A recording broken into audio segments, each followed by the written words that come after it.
تو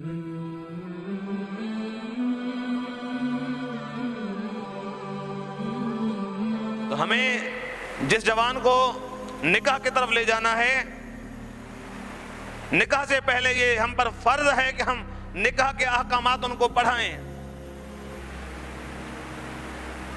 نکاح اور طلاق ہمارے لیے فرض علوم میں داخل ہے۔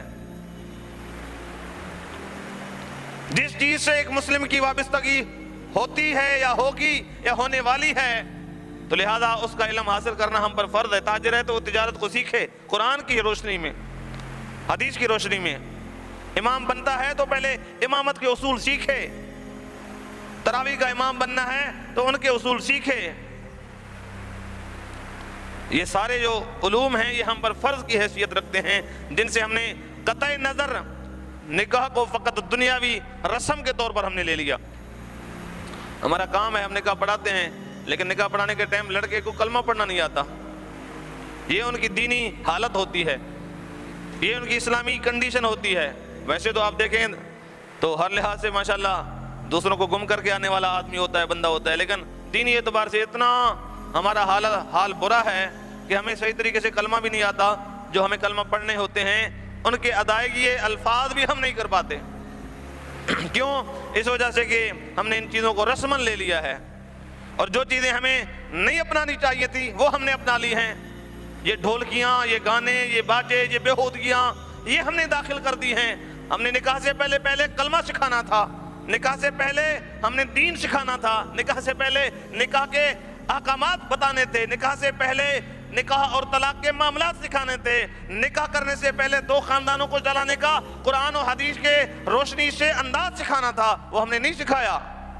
ہم نے ایک ناچنے والی کو 2 مہینے پہلے ایڈوانس دے دیے، ہم نے ساؤنڈ والے کو 1 مہینہ پہلے ایڈوانس دے دیا۔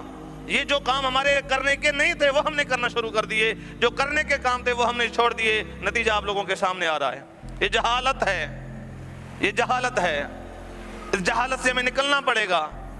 نکاح سے پہلے نکاح کے احکامات، ان کے بعد اولاد ہونا، اولاد ہونے کی ذمہ داری کے احکامات، قرآن مجید نے جو باتیں بتائی ہیں وہ ہمیں اپنے لڑکوں کو، اپنے نوجوان نسل کو باتیں بتانی ہوں گی، قرآن سے روشناس کرانا ہوگا، قرآن کی دہلیز پہ لانا ہوگا، قرآن کی تعلیمات سے اپنی زندگیوں کو آراستہ کرنا ہوگا۔ نہیں تو ایسے لڑکے اٹھیں گے کہ ساری زندگی وہ خاندان کہیں منہ دکھانے کے قابل نہیں رہے گا۔ ایسے پیسے کا، ایسے مال کا، ایسی دولت کا کیا فائدہ جو بندہ کہیں جینے کے قابل ہی نہ رہے۔ تو لہذا ہمارا گھومتا پھرتا راستہ آگے جو ختم ہوتا ہے وہ قرآن پہ ختم ہوتا ہے۔ ہماری زندگی شروع بھی قرآن سے ہوتی ہے، ہماری زندگی ختم بھی قرآن پہ ہوتی ہے۔ ہماری کامیابی کا سارا راز قرآن سے وابستہ ہے، ہماری ترقیوں کی ساری منازلیں قرآن ہی کے اندر موجود ہیں۔ اگر ہم قرآن سے ہٹ گئے، قرآن کی تعلیمات سے ہٹ گئے، پھر اس طرح کے نتائج کا سامنا ہمیں اور آپ کو کرنا ہوگا۔ ہم اس طرح کے نتائج میں ایک دوسرے کو دیکھتے رہیں گے اور اس طرح کے معاملات ہمارے ہاں ہوتے رہیں گے اگر ہم نے قرآن کی تعلیمات کو عام نہیں کیا تو۔